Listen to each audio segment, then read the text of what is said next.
Hello everyone, my name is Kritisha Khandelwal from BTech CS and my topic is centralization and decentralization. What is centralization and decentralization?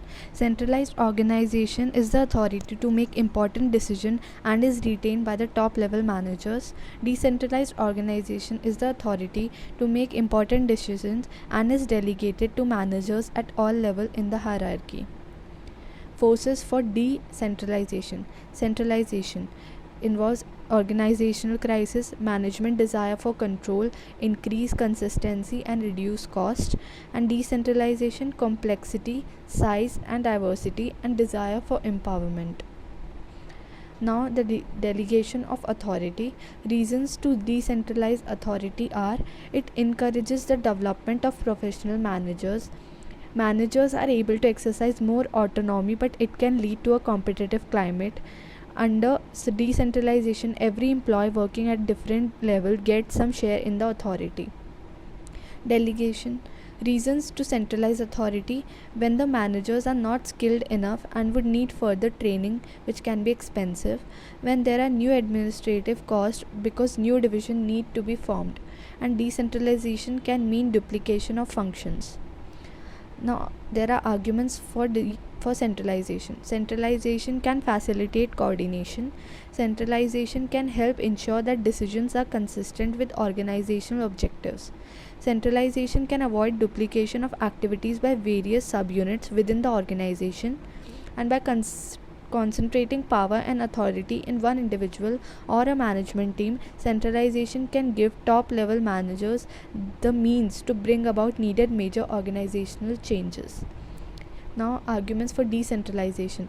Top management can become overburdened when decision making authority is centralized. Motivational research favors decentralization. Decentralization permits greater flexibility, more rapid responses to environmental changes. Decentralization can result in better decisions. Limitations of centralization. Development of low level managers are hampered. Opportunity given to exercise initiative and judgment is negligible. It is a costly affair and decisions are delayed. It creates problems of effective communication. No scope of specialization, as a person may have to look into many things. Centralization results in delay in work as records are sent to and from the head office. Employees rely on the information communication to them from the top, and there will be a loss in man hours if there are delays in relaying the records. Centralization refers to a setup in which the decision making power are concentrated in a few leaders at the top of the organizational structure. Decisions are made at the top and communicated to lower level managers for implementation. Limitations of decentralization. It creates problems in coordination between different units of the organization. It may result in higher administrative expenses as qualified managers are needed for different divisions. And due to different policies and procedures of each unit in a decentralized organization, inconsistencies may arise. Examples of centralized organizations are: first is dictatorship. Dictatorships are usually ruled by a single powerful figure, the easy to spot sign of a centralized organization. If you can stop the leader, you can destroy the entire group. Second is military. Traditionally, the military has been the classic example of top down or hierarchical management. The general orders the captain, who orders, the lieutenant follows. Third is government. Governments are classic top-down structures led by the president or prime minister, followed by senators or ministers, who each have a team below them. Fourth is television. TV shows are created by centralized organization that decide what we watch and when we watch it. And if think about it, one message is sent down the airwaves for us to watch at the other end. Examples of decentralized organization. First is open source software. There are two decentralized organization examples in the computing world. The first is open source software. Think Linux. It's freely available, thousands of volunteers update it, and nobody owns it.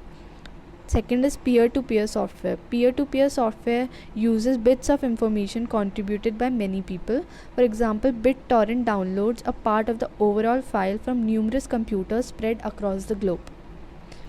Terrorist cells.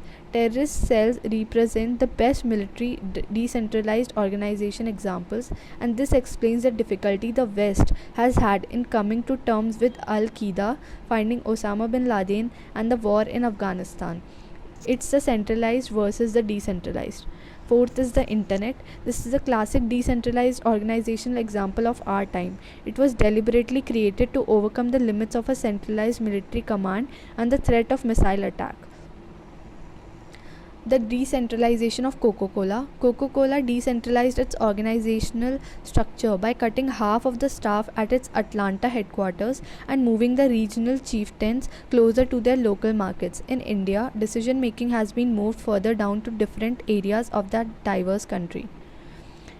Equating an ideal organization. Now it involves the ideal balance entails enabling middle and lower managers who are at the scene of the action to make important decisions and allowing top managers to focus on long-term strategy making. Now example of functional organization are Wikipedia. Comprised of thousands of volunteers, Wikipedia is based on a wiki or open platform for editing the encyclopedia entities. A skeleton staff of employees oversee the venture. Second is Facebook. Whilst the organization provide the platform for listings, users are free to post what they like within the guidelines set out by the platform owners. Now example, supermarkets. The owner employ people to set up and stock the store. Users are free to wander and select the items of their choice. eBay. Just like the supermarket, eBay the company set up the infrastructure and users are free to list items, view items and bid for items. Toyota employs over 3 lakh people and they all belong to independent business unit controlled by an overall corporation. Thank you.